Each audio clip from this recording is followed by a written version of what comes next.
Lonna Kelly, and this is Hudson Valley Art Speak. Thank you for tuning in today. Today we're going to be talking to Bob Madden, who is a sculptor, and but that's not really what we're here to talk about. We're talking about the new studio tour that Bob is getting off the ground, and it's called Art Most New York. Hi, Bob.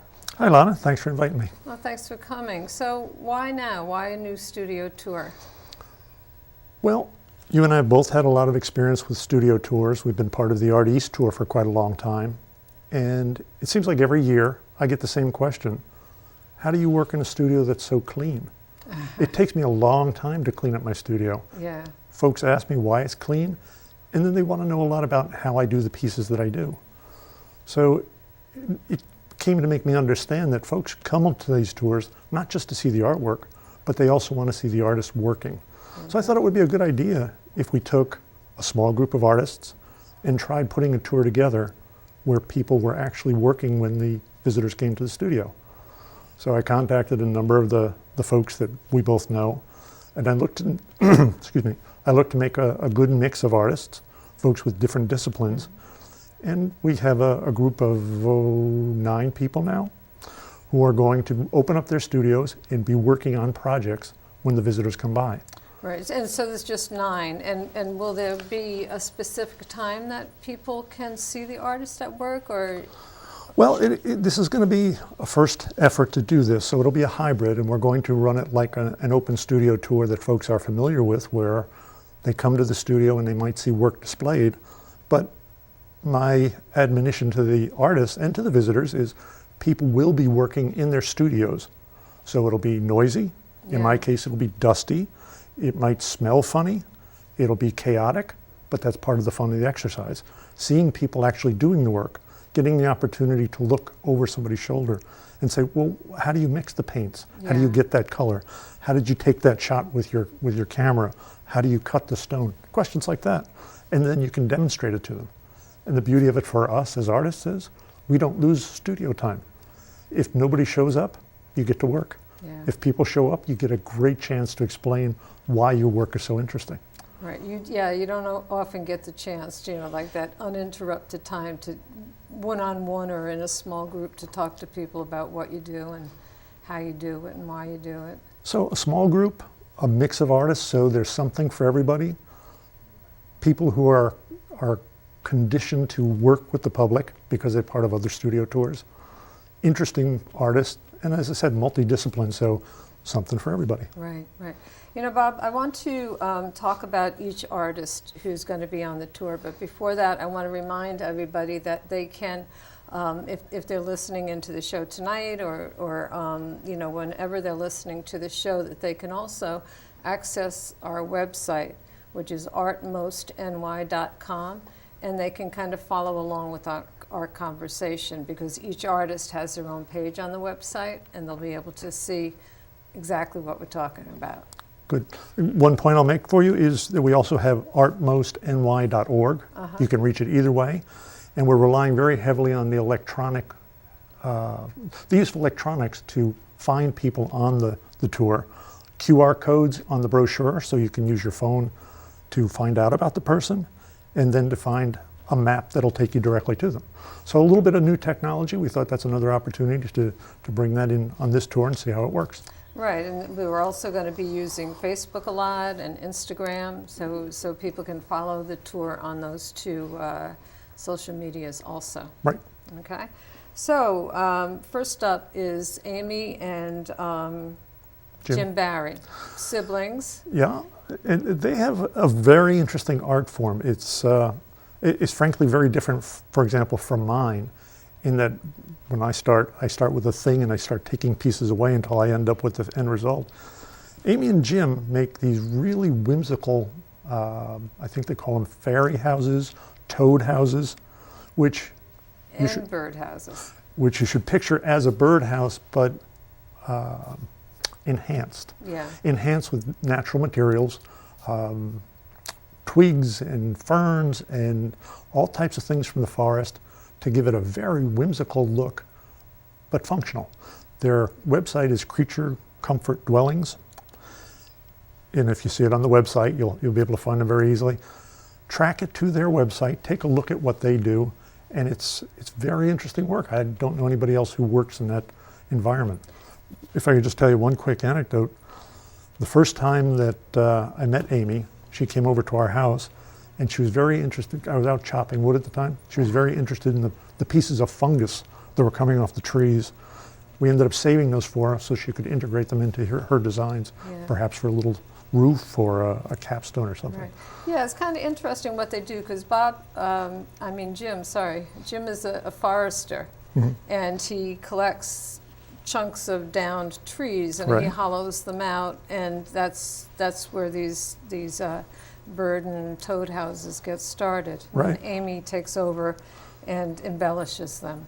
They're very clever, very creative people. Yeah. And as I said, the results are whimsical but pleasant. They're the kind of thing that you would want to have displayed around your house. Right, and you can use them outside, but you can also display them inside as a piece of artwork. And I think in Amy's heart, at least, she would hope that it would be inhabited by the birds or the toads or or perhaps fairies. Yeah.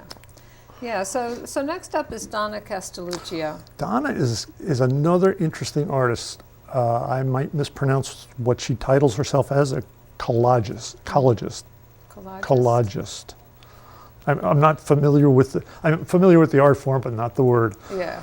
Donna takes pieces of material and creates new things from them. So it's, again, very different from the kind of artwork I'm familiar with, where she takes old, used books, material, clothing, and so forth, and reconstructs it to make wall hangings, to make frames, tote bags, clothing.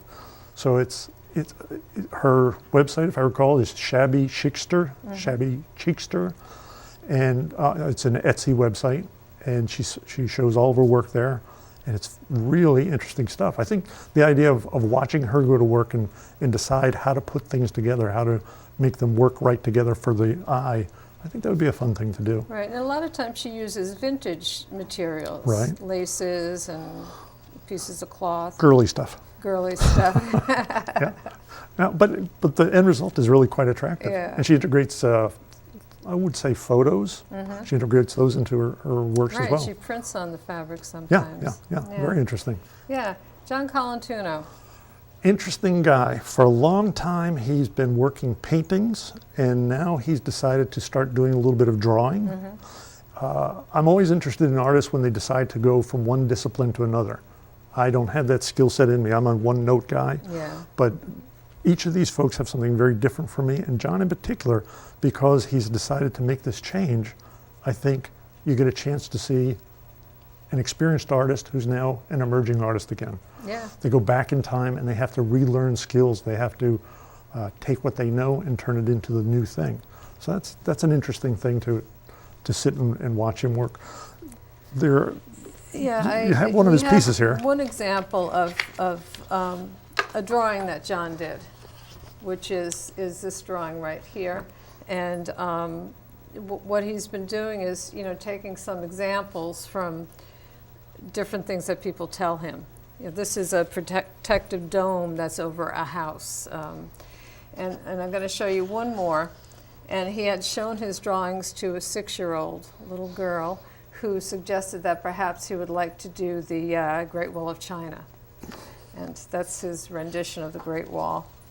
I think we need to hurry up a little bit. Okay. We're I should talk faster. Got it. Yeah. So Crystal Park. Crystal Park is a 200-acre sculpture park owned by Thomas Chen, who owns Crystal Windows and Doors in Flushing, New York. He has been a sponsor of Art East for several years now. What he's done is he's taken this 200-acre area and he's commissioning artists to work there, to do sculptures on site. I was fortunate enough to do one for him last year. Right. Big stone sculpture. Piece. Big boulder, yeah. But he's also talking with Amy Barry and one or two of the other artists that we know, and he's commissioned them to do work. Yes. So he does quite a bit of work himself there, and he is energetic, like nobody I've ever met It's before. a pretty amazing place with the whole angle walking down to the pond and the Yes. different things in different parts of the woods. Yes, yes. And when I disappear from there for a month and go back, suddenly he's got more stuff. He's got a vision. He's Yeah. a very dynamic Yeah. fellow, really interesting fellow. Yeah, definitely. Oh, look, Lonna Kelly is next. Now, she's an up-and-coming young artist who is well known for her photography, but I understand you also have some series work that you're Okay, doing. so what I've been working on for the last couple of years, on and off, I work on postcard projects, and the purpose is to engage other people with what I'm doing, to turn it in take it from just photography to more of a integrated thing with other people. So this is an example of the Statue of Liberties that I've been doing, and I just wanted to show you. This is what Bill Prickett did with the Statues of Liberty. Bill is also an artist on the Open Studio Tour, so this is Bill's take on my postcard. And we had talked about Donna Castelluccio, and this is what Donna did with the postcard. So each postcard is incredibly different. And people haven't seen the whole series that I've done. I've done 3 different series, so they'll get to see that. And also, we've been thinking about creating a room that has a camera obscura in it. And I'm not going to go into what that is because it will take too much time. People will have to come and see it. So when they come on the tour, they should visit you and... Yes, yes. So Bob, you're up next, and you're a sculptor. 30 seconds or less, I take rocks and I make smaller rocks out of them. And it's dusty and dirty, but it's a very one-note thing. It's what I like to do. I don't like working in other disciplines. The folks who come by are always fascinated. They always ask me the question, how? And I'd love to tell them, but I really would like them to ask me why first. Yeah. Why did I choose to make the shape this way? And that opens my heart, and then I'll tell you everything I know about stone carving. Okay. I plan on doing a quick demo for folks who come by. I'm going to take a stone and split it, Yeah. because that's something people kind of inherently know about, but they've never seen it done. Yeah. So I'll use feather and wedges, drill holes, and cause the boulder or the stone to split. To split. Yeah. Oh, that's great. Did, I hope you'll be filming this, taking a little video. very quickly, I don't know if we really hit the point that all of the folks on this tour are going to be doing some level of demo. Yes, yes, there'll Yep. be some schedule involved. And I'm gonna rush because we have 1 minute left. Coco. Karen Madden. Yes, the internationally beautiful Karen Madden, who I happen to be married to, so that's why I had to say that. She's a fiber artist, but you can see this sun up here behind her. She's just started working in metal, and she's really captured by the idea of taking metal and turning it into wall hangings and sculptural art pieces. Yeah, these are amazing. And to see her go from, just using some copper on her fiber pieces to this full-blown metal sculptures is pretty interesting. Again, people who change disciplines I find fascinating. Yeah. Linda Panaccio. Linda Panaccio, a very, very talented painter. She works in all of the different painting disciplines, acrylic, watercolor, on and on and on. Okay, and our friend Bill Prickett. Bill Prickett can do everything you want to do about videography, iPhone, technology. He's our go-to guy for pulling all that stuff together. Been very helpful in setting his tour up. He's a wonderful photographer, and he'll be showing his iPhoneography and different photography work Yes. in his studio. Yes. Yes, okay. So again, the website is artmostnewyork.com. You can visit it there. And I guess we're going to wrap it up. Okay. Thank you for so the much. opportunity, Lonna.